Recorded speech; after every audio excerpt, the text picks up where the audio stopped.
మాజీ ప్రధాని రాజీవ్ గాంధీ 82వ జయంతి సందర్భంగా new Bowenpally cantonment ground pump house వద్ద రాజీవ్ గాంధీ విగ్రహానికి నేతలు ఘనంగా నివాళి అర్పించారు. ఈ కార్యక్రమానికి ముఖ్య అతిథిగా కంటోన్మెంట్ బోర్డు మాజీ ఉపాధ్యక్షుడు జంపన ప్రతాప్ నివాళి అర్పించారు. మాజీ ప్రధాని రాజీవ్ గాంధీ 82వ జయంతి సందర్భంగా new Bowenpally cantonment ground pump house వద్ద రాజీవ్ గాంధీ విగ్రహానికి నేతలు ఘనంగా నివాళులర్పించారు. ఈ కార్యక్రమానికి ముఖ్య అతిథిగా కంటోన్మెంట్ బోర్డు మాజీ ఉపాధ్యక్షుడు జంపన్న ప్రతాప్, సికింద్రాబాద్ జిల్లా కాంగ్రెస్ పార్టీ ఉపాధ్యక్షుడు Baddam Balwant Reddy, DCC general secretary B Sadanand, Syed Riyazuddin Guddu, DCC secretary ఎన్ హరికృష్ణ, 1వ వార్డు అధ్యక్షుడు మారుతి గౌడ్, ముఖేష్ యాదవ్, కుమార్, వరప్రసాద్, నేతాజీ నగర్ సాయి, రాజు యాదవ్, కరణ్ సింగ్ తదితరులు పాల్గొన్నారు.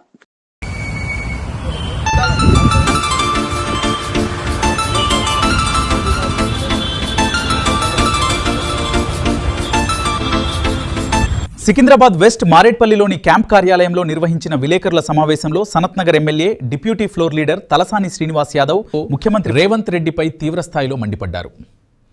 సికింద్రాబాద్ వెస్ట్ మారేట్పల్లిలోని క్యాంప్ కార్యాలయంలో నిర్వహించిన విలేకరుల సమావేశంలో Sanath Nagar MLA deputy floor leader Talasani Srinivas Yadav ముఖ్యమంత్రి రేవంత్ రెడ్డిపై తీవ్రస్థాయిలో మండిపడ్డారు. ప్రజలకు వాస్తవాలు తెలియజేయవలసిన బాధ్యత ప్రభుత్వంపై ఉందని, గత ప్రభుత్వం హయాంలోనే చేపట్టిన అభివృద్ధి పనుల విషయంలో అనవసరంగా రాజకీయం చేయకుండా వాస్తవాలను ప్రజల ముందు ఉంచాలని ఆయన డిమాండ్ చేశారు. కేసీఆర్ గారి ఆలోచన విధానంతోనే ఆ రోజు ఆయన హాస్పిటల్ కరోనాలో గాంధీకి విజిట్ చేశారు. ఆ తర్వాత క్యాబినెట్లో ఒక చర్చ జరిగింది. రేపు భవిష్యత్తులో ఇంకో డిసీజ్ వస్తే మన ప్రజలు ఏమైపోవాలనేటువంటి ఆలోచనతో పుట్టిందే ఈ టీమ్స్ హాస్పిటల్. హైదరాబాద్ 4 వైపులా 4 హాస్పిటల్ ఉండాలనేటువంటి ఆలోచనతో ఆ రోజు ఆయన క్యాబినెట్లో ఓకే చేసిన తర్వాత దాని ఫౌండేషన్ వేస్తే ఎంత స్పీడ్గా కన్స్ట్రక్షన్ జరిగిందో మీ మీడియా సాక్షి, ప్రజల సాక్షి. చార్మినార్ నేను కట్టినా, గోల్కొండ నేను కట్టినా, మా తాత కట్టినని మేము చెప్పలే. మీలాగా మంది పిల్లల్ని మా పిల్లలని చెప్పుకుంటలేము. అంతేగాని ఏడవాడతాడ పిట్ట కథలు. ఆ హాస్పిటల్ వెనుక మెంటల్ హాస్పిటల్ ఉంటుంది కాబట్టి ఆడపోయి అడుగుతాయి, ఎవరు గుర్తుపట్టలేదు. సనత్ నగర్ ఎమ్మెల్యే బాగా మదం పడితే సనత్ నగర్ ఎమ్మెల్యే అని మాట్లాడుతుంది. ఓ సీనియారిటీ, ఒక వ్యక్తికి గౌరవం ఇచ్చే మర్యాద కూడా లేకపోతే ఇదే మాంకాళి జాతరకి ఇక్కడికి వస్తే మీ కళ్ళ ముంగట్లే రాష్ట్రానికి ఒక ముఖ్యమంత్రి అని గౌరవంగా రిసీవ్ చేసుకున్నాను. నేను నీళ్ళగా కాదు కదా, 6 సార్లు ఎమ్మెల్యే గెలిచినాడు. రెండోది, హాస్పిటల్లో ప్రాపర్ రిక్రూట్మెంట్ లేదు. నిన్న ధర్నా చేస్తారు, వాళ్ళకి జీతాలు ఇవ్వలేదని చెప్పి. ఎక్విప్మెంట్ కూడా లేదు. మీరు హరీబరీగా చేయవలసిన అవసరం కూడా లేకుండా చేసి అక్కడ హాస్పిటల్ ఇనాగ్రేషన్ అయినాక మీటింగ్లు ఎవరు ఉంటారండి? డాక్టర్లు ఉంటారు. డాక్టర్ల ముంగట నీ బూతు పరాన మాట్లాడాలా? ఇక్కడ ఒక స్కూల్ ఇనాగ్రేషన్లో ఎవరు ఉంటారు? స్కూల్ పిల్లలు ఉంటారు. ఆడ నీ బూతు పురాణం. మొన్న జ్యోతిరావు పులే, సావిత్రిబాయి పులే స్టాచ్యూల ఇనాగ్రేషన్, ఆ పీసీ రెసిడెన్షియల్ పిల్లల ముంగట పిలిచి ఆడ బూతు పురాణాలు. నేనేమంటున్నా, ఇది నీకు మంచిది కాదు. బాధ్యతగా మాట్లాడు. ఈ రాష్ట్రానికి ముఖ్యమంత్రి. ఈ 22A అంటే ఏం జరుగుతుంది రాష్ట్రం లోపల? ముఖ్యమంత్రి గారికి ఏం తెలియదంట. క్యాబినెట్లో హరీబరీగా మాట్లాడినట్ట, మంత్రి గారు ఓసారి చెప్పిందంట.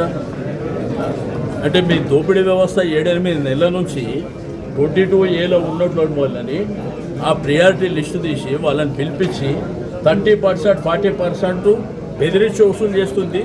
మీరు కాకపోతే ఇంకెవరు చేస్తుంది? సికింద్రాబాద్ కంటోన్మెంట్ నియోజకవర్గ పరిధిలోని అన్నానగర్ 3వ వార్డులోని ప్రభుత్వ ప్రాథమిక పాఠశాలలో చేపడుతున్న పలు అభివృద్ధి మరమ్మతు పనులను స్థానిక శాసనసభ్యులు శ్రీ గణేష్ ఈరోజు క్షేత్రస్థాయిలో పరిశీలించారు.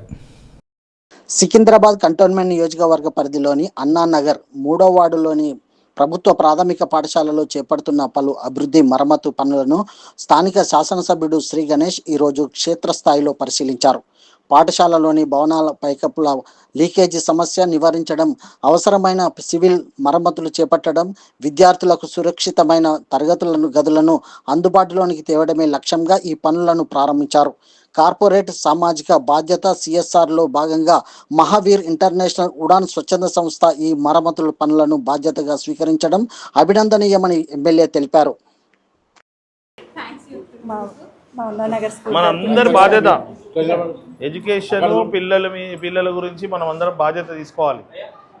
మాకు మీ దగ్గరకు వచ్చి కలవగానే రెస్పాండ్ అయినందుకు థ్యాంక్ యూ సో మచ్. చాలా థ్యాంక్స్ ఫర్ ఏంటంటే ఫస్ట్ నీడ్ సార్ మాకు. అసలు పిల్లలే వర్షం పడిందంటే సార్ చాలా అంటే చాలా గోపాలనే కదా చచ్చిపోతున్నాయి సార్. ఇప్పటిదాకా ఏముంటుండే అంటే ఓటర్ దగ్గరికే లీడర్ పోతుండే, ఏడ ఓట్లుండే బస్తీలో చూస్తుంది. కానీ స్కూల్ అనేది ఇంపార్టెంట్ అని గతంలో ప్రభుత్వంలో కూడా కేసీఆర్ కానీ ఎవరు కానీ పట్టించుకోలే. ఇక్కడ కూడా లోకల్లో కూడా స్కూళ్ళ గురించి ఏ రోజు ఆలోచించలేదు. కాబట్టి మనకంతా ఈ దుస్థితి ఉండే. అందుకే నేను రాగానే ఎలక్షన్ కన్నా ముందు కూడా చెప్పాను, స్కూల్స్కి ఇంపార్టెన్స్ ఇస్తా అన్న, ఎడ్యుకేషన్కి ఇంపార్టెన్స్ అన్నందుకే ఇప్పుడు ఈ పిల్లలు చిన్న ఈ ప్రైమరీ కదా, హైయర్ ఎడ్యుకేషన్ కూడా కాదు.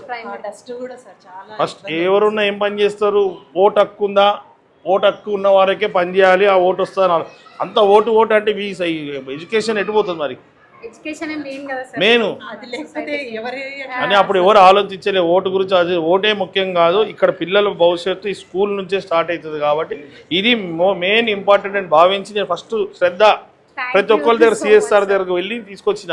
ఇప్పుడు అక్కడ కూడా రెజిమెంటల్ బజార్లో స్టార్ట్ అయిపోయింది 3 ఫ్లోర్లు.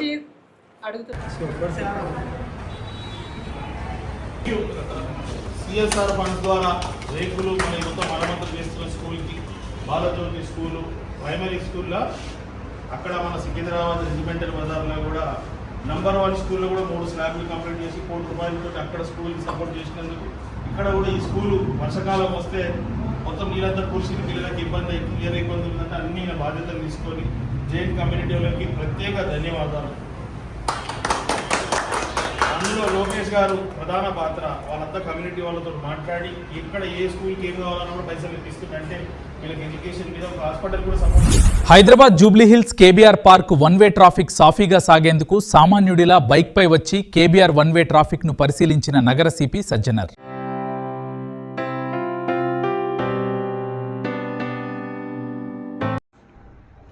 Hyderabad Jubilee Hills KBR park one way traffic సాఫీగా సాగేందుకు సామాన్యుడిలా బైక్పై వచ్చి KBR వన్ వే ట్రాఫిక్ను పరిశీలించిన నగర సిపి సజ్జనర్ KBR పార్కు పరిసరాల్లో కొత్తగా అమల్లోకి తెచ్చిన వన్ వే ట్రాఫిక్ విధానాన్ని Hyderabad police commissioner CP Sajjanar IPS స్వయంగా పరిశీలించారు. గురువారం ఉదయం 10 గంటలకు ఎలాంటి ఆర్భాటాలు లేకుండా సాధారణ పౌరుడిలా సివిల్ దుస్తుల్లో బైక్పై ప్రయాణిస్తూ క్షేత్రస్థాయి ట్రాఫిక్ను ప్రత్యక్షంగా పర్యవేక్షించారు. రోడ్డు నెంబర్ 45 నుంచి Jubilee checkpost, Venkatagiri, KBR park ప్రధాన గేటు, ముగ్దా జంక్షన్, బసవతారకం, అగ్రసేన్ చౌరస్తా, ఫిలిం నగర్ జంక్షన్ మీదుగా తిరిగి రోడ్డు నెంబర్ 45 వరకు 2 సార్లు బైక్పై తిరుగుతూ ట్రాఫిక్ను పరిశీలించారు. అనంతరం మధ్యాహ్నం వేళల్లో కూడా మరోసారి ట్రాఫిక్ సరళిని పర్యవేక్షించారు.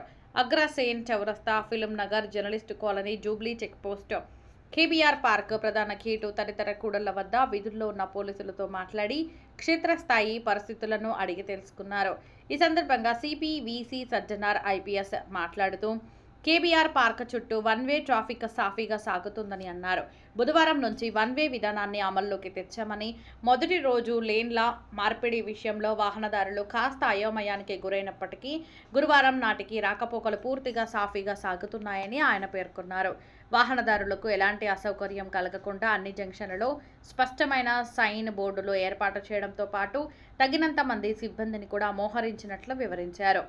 GHMC నిర్మాణ ఏజెన్సీతో సమన్వయం చేసుకుంటూ HCT ప్రాజెక్టు పనులను వీలైనంత త్వరగా పూర్తి చేసేందుకు చర్యలు తీసుకుంటున్నామని చెప్పారు.